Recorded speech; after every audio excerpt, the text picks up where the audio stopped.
ನಾವು ತಿಂತಿದ್ದ ಅಕ್ಕಿ ಯಾವುದು ಹಾಗಾದ್ರೆ? ನಮ್ಗೆ ಇಲ್ಲಿ ತನಕ ಆರೋಗ್ಯಕ್ಕೆ ಸಮಸ್ಯೆ ಮಾಡಿರುವಂತ ಅಕ್ಕಿ ಯಾವುದು? ಹೈಬ್ರಿಡ್ ತಳಿಯಾಗಿರುವಂತ, ಈಗ ನಾವೇನ್ ತಿಂತಿದ್ದೀವೋ ಸೋನಾ ಮುಸ್ರಿ ಅಂತ ಹೇಳಿ ಸ್ನೇಹಿತರೆ, ಭತ್ತದ ತಳಿಗಳಲ್ಲಿ ನಂಬರ್ಗಳಂತ ಎಲ್ಲ ಬರುತ್ತೆ, RNR ಅಂತೆ, ಆತರ ವೆರೈಟೀಸ್ ಗಳು ಇರುತ್ತೆ. ಗ್ರೀನ್ ರೆವಲ್ಯೂಷನ್ ಆದ್ಮೇಲೆ ಬಂದಿರುವಂತ ಹೈಬ್ರಿಡ್ ತಳಿ, ಆಮೇಲೆ ಹೆಚ್ಚಾಗಿ ನಮ್ಗೆ ಇಳುವರಿ ಬರ್ಬೇಕಂತ ಹೇಳಿ ಈ ತಳಿನ ನಾವು ಚೇಂಜ್ ಮಾಡಿ ಬಳಸ್ತಾ ಇರುವಂತ ಅಕ್ಕಿಗಳು. ಸೊ ಈ ಅಕ್ಕಿ ಯಾಕೆ ನಮ್ಗೆ ಇಷ್ಟೊಂದು ಹಾನಿಕರ ಆಗುತ್ತೆ ಅಂದ್ರೆ, ಅದನ್ನ ನಾವು ಪಾಲಿಶ್ ಮಾಡೋದ್ರಿಂದ, ಸೊ ಅದ್ರ ಮೇಲಿರುವಂತಹ ಒಂದು ಭತ್ತನ ತೆಗೆದು ಒಳಗಡೆ ಏನಿರುತ್ತೋ ಅದನ್ನ ಅಷ್ಟೇ ತಿನ್ನೋದ್ರಿಂದ ಅದರಲ್ಲಿರೋ ಪೋಷಕಾಂಶಗಳು ನಮಗೆ ಸಿಗುತ್ತೆ. ಆದ್ರೆ ನಾವೇನ್ ಮಾಡ್ತಾ ಇದೀವಿ, ಅದನ್ನ ಕಂಪ್ಲೀಟ್ ಆಗಿ ನಾವು ಏನೋ ಅದ್ರ ಮೇಲಿನ ಒಂದು ಲೇಯರ್ ಇರುತ್ತಲ್ಲ, ಅಕ್ಕಿ ಮೇಲ್ಗಡೆ ಒಂದು ಲೇಯರ್ ಇರುತ್ತೆ, ಅದ್ರಲ್ಲಿ ನಮ್ಗೆ ಫೈಬರ್ ಇರುತ್ತೆ, ಅದ್ರಲ್ಲಿ ಬೇರೆ ಬೇರೆ ನಮ್ಗೆ ಪೋಷಕಾಂಶಗಳು ಸಿಗುತ್ತೆ. ಅದ್ರಲ್ಲೂ ವಿಟಮಿನ್ ಬಿ ಇದೆ ನೋಡಿ, ಅದು ಹೆಚ್ಚಾಗಿ ನಮ್ಗೆ ಈ ತರ ರೈಸ್ ಅಲ್ಲೇ ಸಿಗುವಂತದ್ದು. ಅದ್ರಲ್ಲೂ ಸ್ನೇಹಿತರೆ, ಈ ರೈಸ್ ನ ನಾವು ತಿನ್ನೋ ಕ್ವಾಂಟಿಟಿ ಕೂಡ ಜಾಸ್ತಿ ಆಗುತ್ತೆ ನಾವು ಪಾಲಿಶ್ ಮಾಡಿದಾಗ. ಸೊ ಈ ರೀತಿ ತಿನ್ನೋದ್ರಿಂದ ನಮ್ಗೆ ಇದು ಗ್ಲೂಕೋಸ್ ಲೆವೆಲ್ ತುಂಬಾ ಜಾಸ್ತಿ ಆಗುತ್ತೆ, ಅವಾಗ ರಕ್ತ ದಪ್ಪ ಆಗ್ತಾ ಹೋಗುತ್ತೆ. ಸೊ ಈ ರಕ್ತ ಏನಾಗುತ್ತೆ, ದಪ್ಪ ಆದಾಗ ಏನಾಗುತ್ತೆ, ರಕ್ತ ಸಂಚಾರದಲ್ಲಿ ನಮ್ಗೆ ಅಡಚಣೆ ಆಗುತ್ತೆ, ಇದರಿಂದ ನಮ್ಗೆ ಅನೇಕ ಕಾಯಿಲೆಗಳು ಬರುವಂತದ್ದು. ಸೊ ಹಾಗಾದ್ರೆ ಅಕ್ಕಿ ತಿನ್ನೋದು ತಪ್ಪಾ? ಇಲ್ಲ, ಖಂಡಿತ ಇಲ್ಲ. ನಮ್ಮ ಏನ್ಶಿಯಂಟ್ ಗ್ರೈನ್ಸ್ ಯಾವ್ದಾವ್ದಿತ್ತು ಅಂದ್ರೆ, ಈ ಗ್ರೀನ್ ರೆವಲ್ಯೂಷನ್ ಗಿಂತ ಮುಂಚೆ ಇದ್ದಿದ್ದ ಅಕ್ಕಿ, ಅದೆಲ್ಲ ನಮ್ಗೆ ಆರೋಗ್ಯಕ್ಕೆ ತುಂಬಾ ಒಳ್ಳೇದು ಅಂತ. ಸೊ ಈಗ ನಾವು ಮಿಲೆಟ್ಸ್ ಬಗ್ಗೆ ತಿಳ್ಕೊಂಡಿದೀವಿ, ಮಿಲೆಟ್ಸ್ ತಿಂದ್ರೆ ಒಳ್ಳೇದು ಅಂತ ಹೇಳ್ತೀವಿ. ಅದೇ ರೀತಿ ಗೋಧಿ ತಿನ್ನೋದ್ರಿಂದ ತಪ್ಪು ಅಂತ ಹೇಳ್ತಾ ಇದೀವಿ. ಆದ್ರೆ ನಮ್ಮ ಏನ್ಶಿಯಂಟ್ ಗ್ರೇನ್ ಏನೇನಿತ್ತೋ ಗ್ರೀನ್ ರೆವಲ್ಯೂಷನ್ ಗಿಂತ ಮುಂಚೆ, ನಮ್ಮ ಗೋಧಿ ಆಗ್ಲಿ, ನಮ್ಮ ಸಿರಿಧಾನ್ಯಗಳಾಗ್ಲಿ, ನಮ್ಮ ಅಕ್ಕಿ ತಳಿ ಆಗ್ಲಿ, ಇದೆಲ್ಲ ಕೂಡ ತುಂಬಾನೇ ಒಳ್ಳೇದು. ಯಾಕಂದ್ರೆ ನಮ್ಮ ಹಿರಿಯರು ಅದನ್ನೆಲ್ಲ ತಿಂದು ಬದುಕಿ ಬಾಳಿ ಹೋಗಿರೋದ್ರಿಂದ ಅವರೆಲ್ಲ ಆರೋಗ್ಯವಾಗಿ ಇದ್ರು ಅಂತ ಹೇಳಿ. ಸೊ ಆರೋಗ್ಯ ಪ್ರಾಬ್ಲಮ್ ಇರ್ಲಿಲ್ಲ ಅನ್ನೋ ತರ ಏನಿಲ್ಲ, ಇತ್ತು. ಆದ್ರೆ 100ರಲ್ಲಿ ತುಂಬಾ 1%, 2% ಅಷ್ಟೇ ಬರ್ತಿತ್ತು. ಆದ್ರೆ ಈಗ ಹಾಗಿಲ್ಲ, ತುಂಬಾ ಜನಕ್ಕೆ ಹೆಲ್ತ್ ಇಶ್ಯೂಸ್ ಆಗುತ್ತೆ. ಸೊ ನಾವು ತಿನ್ನೋ ಪದ್ಧತಿ ಚೇಂಜ್ ಆಗಿರೋದ್ರಿಂದ, ಆಮೇಲೆ ನಾವು ತಿನ್ನೋಂತ ಆಹಾರನೂ ಸರಿ ಇಲ್ಲದೆ ಇರೋದ್ರಿಂದ ಈ ತರ ಸಮಸ್ಯೆಗಳು ಬರ್ತಾ ಇದೆ. ಹಾಗಾದ್ರೆ ನಾವು ತಿನ್ಬೇಕಾಗಿರೋ ಅಕ್ಕಿಗಳು ಯಾವ್ಯಾವ್ದು ಅಂತ ನಾನು ನಿಮ್ಗೆ ಹೇಳ್ತಾ ಹೋಗ್ತೀನಿ. ಸೊ ನೀವು ಆ ಅಕ್ಕಿನ ಪೂರ್ತಿ ನೀವು ಅದ್ರ ಬಗ್ಗೆ ಒಂದೊಂದು ಅಕ್ಕಿಗಳ ಬಗ್ಗೆ ನೀವು ತಿಳ್ಕೊಬೇಕಂದ್ರೆ, ಅದ್ರಲ್ಲಿರುವಂತಹ ಎಲ್ಲ ಪೋಷಕಾಂಶಗಳನ್ನ ಅರ್ಥ ಮಾಡ್ಕೋಬೇಕಂದ್ರೆ ನೀವು ಇಂಡಿವಿಜುವಲ್ ಆಗಿ ನೀವು ವಿಡಿಯೋನ ವಾಚ್ ಮಾಡ್ಬೇಕಾಗುತ್ತೆ. ನಾನು ಈ ವಿಡಿಯೋದಲ್ಲಿ ನಿಮ್ಗೆ ಯಾವ್ಯಾವ ರೈಸ್ ತಳಿಗಳೆಲ್ಲ ಇದೆ ಅದನ್ನ ನಾವು ಉಪಯೋಗಿಸಿದ್ರೆ ಒಳ್ಳೇದಾಗುತ್ತೆ ಅನ್ನೋದನ್ನ ನಾನು ಹೇಳ್ತಾ ಹೋಗ್ತೀನಿ. ಈಗ ಹೆಚ್ಚಾಗಿ ಅಕ್ಕಿನ ನಮ್ಮ ಭಾರತದಲ್ಲಿ ಬೆಳೆಯುವಂತದ್ದು ಬಂದು ಕೇರಳ ಮತ್ತೆ ತಮಿಳ್ನಾಡಲ್ಲಿ. ನಮ್ಮ ಕರ್ನಾಟಕದ್ದು ತಳಿ ಇದೆ. ನಮ್ಮ ಕರ್ನಾಟಕದ ಒಂದು ಸ್ಥಳೀಯರು ಬೆಳೀತಿದ್ದಂತಹ ತಳಿ ನಿಮ್ಗೆ ಗೊತ್ತಿದ್ರೆ ದಯವಿಟ್ಟು ಕಮೆಂಟ್ ಮಾಡಿ ಹೇಳಿ. ಅದ್ರಲ್ಲೂ ನಾನು ಅದನ್ನ ಇನ್ಕ್ಲೂಡ್ ಮಾಡ್ತೀನಿ ಇದ್ರಲ್ಲಿ. ನಮ್ಮ ಕರ್ನಾಟಕದ ತಳಿ ಯಾವುದು ಅಂತ ನೀವೇ ಹೇಳ್ಬೇಕು. ಆಮೇಲೆ ತಮಿಳ್ನಾಡು ಮತ್ತೆ ಕೇರಳಗಳಲ್ಲಿ ಈಗಲೂ ಕೂಡ ಅದೇ ರೈಸ್ ನ ಉಪಯೋಗಿಸ್ತಾರೆ, ತುಂಬಾ ಜನ ಅದನ್ನ ಉಪಯೋಗಿಸ್ತಾರೆ. ನಿಮ್ಮ ಕಾಯಿಲೆಗಳಿಗೆ ಅನುಸಾರವಾಗಿ ನೀವು ಯಾವ ರೈಸ್ ನ ತಗೋಬೇಕು ಅನ್ನೋದನ್ನ ನೀವು ಡಿಸೈಡ್ ಮಾಡ್ಕೊಂಡು ತಗೋಬೇಕು. ಸ್ನೇಹಿತರೆ, ಈ ವಿಡಿಯೋ ನಿಮ್ಗೆ ಲಾಂಗ್ ಆಗ್ತಾ ಹೋದ್ರೂ ತುಂಬಾನೇ ಹೆಲ್ಪ್ಫುಲ್ ಇರುತ್ತೆ. ಯಾಕಂದ್ರೆ ಯಾವ್ದಾದ್ರು ಒಂದು ಇನ್ಫಾರ್ಮೇಶನ್ ಹೇಳ್ಬೇಕಂದ್ರೆ ಸ್ವಲ್ಪ ನಿಧಾನವಾಗಿ ಅದ್ರ ಬಗ್ಗೆ ಹೇಳ್ಬೇಕಾಗುತ್ತೆ. ಸ್ನೇಹಿತರೆ, ನಮ್ಮ ಆಯುರ್ವೇದದಲ್ಲಿ ಅತಿ ಹೆಚ್ಚಾಗಿ ಬಳಸುವಂತ ಅಕ್ಕಿ, ಅದರಲ್ಲೂ ಮೆಡಿಸಿನಲ್ ರೈಸ್ ಅಂತಾನೆ ಅದನ್ನ ಕರೀತಾರೆ. ಸೊ ನಾನು ಅದ್ರ ಗಂಜಿ ಮಾಡಿ ತೋರಿಸಿದೀನಿ ನಿಮ್ಗೆ. ನವರ ರೈಸ್ ಮತ್ತೆ ರಕ್ತಶಾಲೆ ಅಕ್ಕಿ, ಈ ಎರಡು ಅಕ್ಕಿಗಳು ಮೆಡಿಸಿನಲ್ ರೈಸ್ ಅಂತಾನೆ ಹೆಸರು ಮಾಡಿರುವಂತದ್ದು. ಆಯುರ್ವೇದದಲ್ಲಿ ಇದನ್ನ ಹೆಚ್ಚಾಗಿ ಉಪಯೋಗಿಸ್ತಾರೆ. ಯಾಕಂದ್ರೆ ಕೆಲವೊಂದು ಆರೋಗ್ಯ ಸಮಸ್ಯೆಗಳನ್ನ ಟ್ರೀಟ್ ಮಾಡೋದಿಕ್ಕೆ ಈ ರೈಸ್ ನ ಉಪಯೋಗಿಸ್ತಾರೆ. ರಕ್ತಶಾಲೆ ಅಕ್ಕಿ, ಅದು ಹೆಸರೇ ಹೇಳೋ ತರ ರಕ್ತಕ್ಕೆ ತುಂಬಾ ಉಪಯೋಗ ಆಗುವಂತಹ ಅಕ್ಕಿ ಇದು. ಹಾಗೆ ನವಾರ ಅಕ್ಕಿ, ಅದು ಮೆಡಿಸಿನಲ್ ಅಕ್ಕಿ ಅಂತಾನೆ ಹೆಸರಾಗಿದೆ.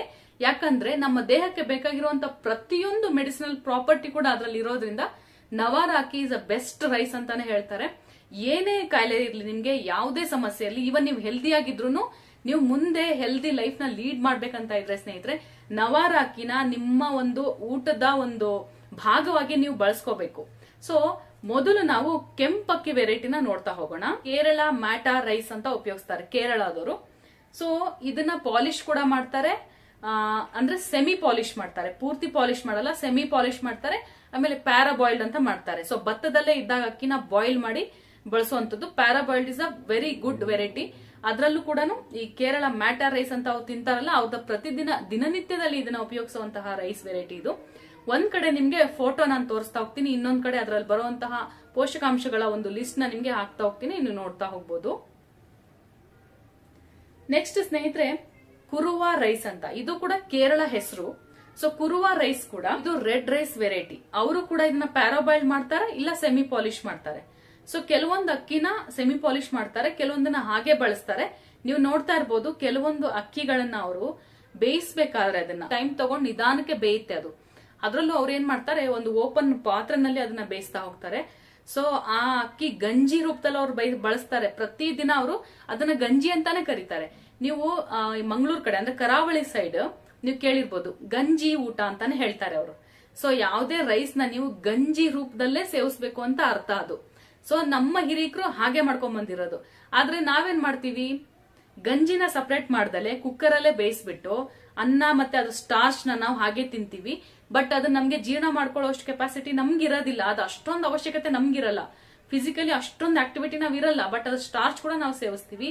ಜೊತೆಗೆ ಈಗ ತಿನ್ನುವಂತಹ ರೈಸ್ ಕೂಡ ಅಷ್ಟೇ ನಮ್ಗೆ ಒಂದು ಪ್ರಾಬ್ಲಮ್ ಮಾಡುವಂತದ್ದು. ಸೊ ಉಮಾ ರೈಸ್ ಅನ್ನೋದು ಕೂಡ ಕೇರಳ ವೆರೈಟಿನೇ. ಈ ಉಮಾ ರೈಸ್ ನ ಸೆಮಿ ಪಾಲಿಶ್ ಕೂಡ ಮಾಡ್ತಾರೆ, ಹಾಗೇನೆ ಬಳಸ್ತಾರೆ. ಸೆಮಿ ಪಾಲಿಶ್ ನೀವೇನು ಅನ್ಪಾಲಿಶ್ಡ್ ಅಕ್ಕಿ ತಿಂದೆ ನಿಮ್ಗೆ ಗೊತ್ತಿರಲ್ವಲ್ಲ, ನೀವು ಫಸ್ಟ್ ಇಂಟ್ರೊಡ್ಯೂಸ್ ಮಾಡ್ತಿದ್ರ ನಿಮ್ ದೇಹಕ್ಕೆ ಅಂದಾಗ ನೀವು ಫಸ್ಟ್ ಸೆಮಿ ಪಾಲಿಶ್ ತಗೊಂಡು ಬಳಸಿ ನಿಮ್ಮ ದೇಹ ಯಾವ ರೀತಿ ರಿಯಾಕ್ಟ್ ಮಾಡುತ್ತೆ ಅಂತ ನೋಡಿ ನೀವು ಆಮೇಲೆ ಇದನ್ನ ಬಳಸ್ಕೋಬಹುದು. ಆಮೇಲೆ ನೀವು ಅನ್ಪಾಲಿಶ್ಡ್ ಹೋಗ್ಬೋದು. ಸೊ ಫಸ್ಟ್ ಸೆಮಿ ಪಾಲಿಶ್ ಇಂದ ಸ್ಟಾರ್ಟ್ ಮಾಡಿ ಆಮೇಲೆ ಅನ್ಪಾಲಿಶ್ಗೆ ಹೋಗಿ.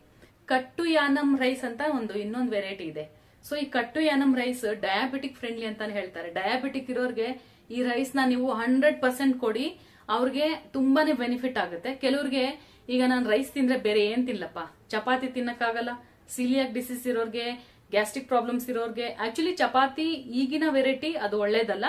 ಅದು ನಿಮ್ಗೆ ಏನ್ ಹೇಳ್ತಾರೆ ಡಾಕ್ಟರ್, ರೈಸ್ ಬಿಟ್ಟು ಚಪಾತಿ ತಿನ್ನಿ ಅಂತ ಹೇಳಿ. ಸೊ ಚಪಾತಿಗಿಂತ 100 ಪಟ್ಟು ಹೆಚ್ಚು ಒಳ್ಳೇದು ಈ ಕೆಂಪು ಅಕ್ಕಿಗಳು.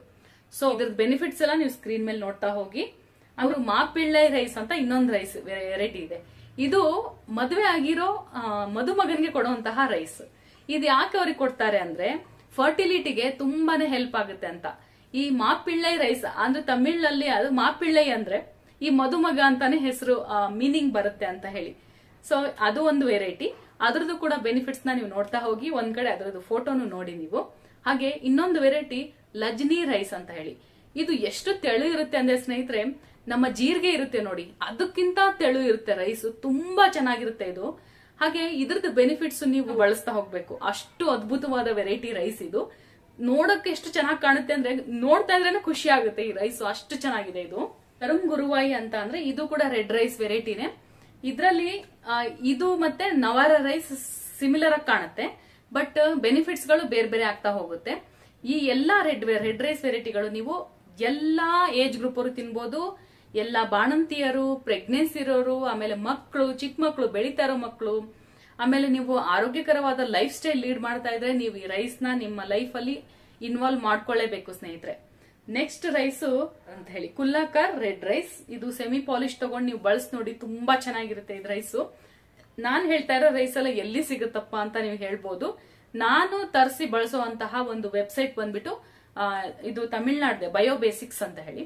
ನಾನು ಇದ್ರದ್ದು ಡೀಟೇಲ್ಸ್ ನಿಮ್ಗೆ ಡಿಸ್ಕ್ರಿಪ್ಷನ್ ಅಲ್ಲಿ ಕೊಡ್ತೀನಿ, ನೀವು ಬೇಕಾದ್ರೆ ತರ್ಸ್ಕೋಬಹುದು. ಇನ್ನೊಂದು ನಾನು ಹೇಳ್ತಾ ಹೋಗ್ತೀನಿ ಸ್ನೇಹಿತರೆ, ಇದರ ಏನು ರೇಟ್ ಬಂದ್ಬಿಟ್ಟು 200 ಮೇಲೇನೆ ಇರುತ್ತೆ. ಯಾಕೆ ಅಂದ್ರೆ ಅವರು ಯಾವುದೇ ರೀತಿ ಇದನ್ನ ಕೆಮಿಕಲ್ ಹಾಕಿ ಬೆಳೆಯೋದಿಲ್ಲ. ಅದರಲ್ಲೂ ನಮ್ಮ ಏನ್ಷಿಯಂಟ್ ಗ್ರೈನ್ಸ್ ಆಗಿರೋದ್ರಿಂದ ಅದನ್ನ ಪ್ರಿಸರ್ವ್ ಮಾಡ್ಕೊಂಡು ಅವ್ರು ಬೆಳೀತಾರೆ. ಆಮೇಲೆ ಏನ್ ಗೊತ್ತಾ ಸ್ನೇಹಿತರೆ, ಇದನ್ನ ಪಾಲಿಶ್ ಮಾಡೋದಿಲ್ಲ. ಅವ್ರು ಹೇಗ್ ಬೆಳೆದಿರ್ತಾರೋ ಹಾಗೆ ನಮ್ಗೆ ಅದನ್ನ ಡಿಹಸ್ಕ್ ಮಾಡಿ ಕೊಡುವಂತದ್ದು, ಕ್ಲೀನ್ ಮಾಡಿ ಕೊಡ್ತಾರೆ. ನೀಟಾಗಿ ಪ್ಯಾಕೇಜಿಂಗ್ ಎಲ್ಲ ಇರುತ್ತೆ, ತುಂಬಾ ಚೆನ್ನಾಗಿರುತ್ತೆ. ಒಂದು ಸ್ವಲ್ಪನೂ ಕಲ್ಲು ಮಣ್ಣು ಏನೂ ಇರೋದಿಲ್ಲ. ನೀವು ಸೀದಾ ಪ್ಯಾಕೆಟ್ ಇಂದ ತೆಗೆದು ಡೈರೆಕ್ಟ್ ನಿಮ್ಮ ಅಡಿಗೆ ಮನೆಗೆ ತಗೊಂಡೋಗಿ ಇದನ್ನ ಬಳಸಬಹುದು. ಅಷ್ಟು ನೀಟ್ ಪ್ಯಾಕೇಜಿಂಗ್ ಇರುತ್ತೆ. ಆಮೇಲೆ ರೈಸ್ಗಳು ಅಥೆಂಟಿಕ್ ಆಗಿರುತ್ತೆ. ಈಗ ನಾವೇನೋ ಹೇಳ್ತೀವಿ, ಈಗ ರೆಡ್ ರೈಸ್ ನನಗೆ ಬೇಕು ಅಂತ ಹೇಳಿ ಯಾವ್ದೋ ಒಂದು ತಗೊಂಡ್ಬಿಡ್ತೀವಿ. ಬಟ್ ಹಾಗೆ ನಾವು ನಂಬಿಕೆ ಇಟ್ಟು ತಗೊಳ್ಳುವಂತಹ ಒಂದು ಇದು ಬ್ರ್ಯಾಂಡ್ ಅಂತಾನೆ ಹೇಳ್ಬೋದು. ಒಂದು 10 ವರ್ಷ ಆಗಿದೆ ಈ ಬ್ರ್ಯಾಂಡ್ ಒಂದು ಮಾರ್ಕೆಟಿಂಗ್ ಇದಕ್ಕೆ ಬಂದು, ಆರ್ಗ್ಯಾನಿಕ್ ಫೀಲ್ಡ್ ಗೆ ಬಂದು. ನಮಗೆ ರೀಸೆಂಟ್ ಆಗಿ ಗೊತ್ತಾಗಿರೋದು, ಇನ್ನೂ ತುಂಬಾ ಜನಕ್ಕೆ ಗೊತ್ತಿರೋದಿಲ್ಲ. ಸೊ ನೀವು ಈ ವೆಬ್ಸೈಟ್ ನ ಬಳಸ್ಕೊಂಡು ತರಿಸ್ಕೋಬಹುದು. ಇದೇ ವೆಬ್ಸೈಟ್ ಅಲ್ಲಿ ನಿಮ್ಗೆ ಏನು ಬಿಳಿ ಅಕ್ಕಿಗಳು, ಅದರಲ್ಲೂ ನಮ್ಮ ಏನ್ಷಿಯಂಟ್ ಗ್ರೈನ್ ಮಾತ್ರ, ಬಿಳಿ ಅಕ್ಕಿ, ಹಾಗೆ ಕೆಂಪು ಅಕ್ಕಿ ಮತ್ತೆ ಕಪ್ಪು ಅಕ್ಕಿ ಕೂಡ ಸಿಗುತ್ತೆ. ಒಂದ್ 5-6 ವೆರೈಟಿ ಹೆಸರು ಅಷ್ಟೇ ಹೇಳಿದ್ದೀನಿ. ತುಂಬಾನೇ ಇದೆ, ಸಾವಿರಾರು ವೆರೈಟಿಗಳು ಇದೆ ಅಂತೆ. ಇನ್ನೂ ನಮ್ಗೆ ಸಿಕ್ಕಿಲ್ಲ. ನನಗೆ ಗೊತ್ತಿರುವಂತದ್ದನ್ನ ನಾನು ನಿಮ್ಗೆ ಶೇರ್ ಮಾಡ್ತಾ ಇದ್ದೀನಿ. ಇನ್ನೂ ಹಲವಾರು ಸಾಕಷ್ಟು ಇದೆ. ನನಗೆ ಗೊತ್ತಾಗ್ತಾ ಹೋದಂಗೆ ನಾನು ಮುಂದೆನೂ ಶೇರ್ ಮಾಡ್ತಾ ಹೋಗ್ತೀನಿ, ನಿಮ್ಗೆ ಹೆಲ್ಪ್ ಆಗ್ಬೋದು. ಆಮೇಲೆ ಸ್ನೇಹಿತರೆ, ಈಗ ನಾನು ಕೆಂಪಕ್ಕಿ ಮತ್ತೆ ಇದ್ರ ಬಗ್ಗೆ ಹೇಳ್ತಾ ಹೋದ್ನಲ್ಲ, ಈ ಬೆನಿಫಿಟ್ಸ್ ನ ನೀವು ನೋಡಿ ತಿಳ್ಕೊಂಡ ಮೇಲೆ ಯಾವ್ದಾದ್ರು ಒಂದ್ ಅಕ್ಕಿನ ತರಿಸಿ ನೀವು ಮೊದಲು ಬಳಸಿ ನೋಡಿ. ಮೊದಲು ಬಳಸ್ಬೇಕಾದ್ರೆ ಅದನ್ನ ಗಂಜಿ ರೂಪದಲ್ಲೇ ಸ್ಟಾರ್ಟ್ ಮಾಡಿ. ಅಬ್ಸರ್ವ್ ಮಾಡಿ, ಒಂದ್ ವಾರ ತಿಂದು ನೋಡಿ, ಅಬ್ಸರ್ವ್ ಮಾಡಿ ನಿಮ್ ದೇಹ ಹೇಗ್ ರಿಯಾಕ್ಟ್ ಮಾಡ್ತಾ ಇದೆ ಅನ್ನೋದನ್ನ ನೋಡಿ. ನಿಮ್ಗೆ ಹಿಡಿಸ್ತಿಲ್ಲ, ಆಗ್ತಾ ಇಲ್ಲ ಅಂದ್ರೆ ನೀವು ಅವಾಯ್ಡ್ ಮಾಡಿ ಬೇರೆ ರೈಸ್ ತಗೊಂಡು ನೋಡಿ. ಓಕೆನಾ? ನಾವೇನ್ ಮಾಡ್ಬೇಕಂದ್ರೆ ಕೆಂಪಕ್ಕಿನ ನಾವು ಅಳವಡಿಸ್ಕೊಂತ ಹೋದಂಗೆ ವೈಟ್ ರೈಸ್ ನ ನಿಧಾನಕ್ಕೆ ಎಲಿಮಿನೇಟ್ ಮಾಡ್ತಾ ಬರ್ಬೇಕು. ಓಕೆನಾ?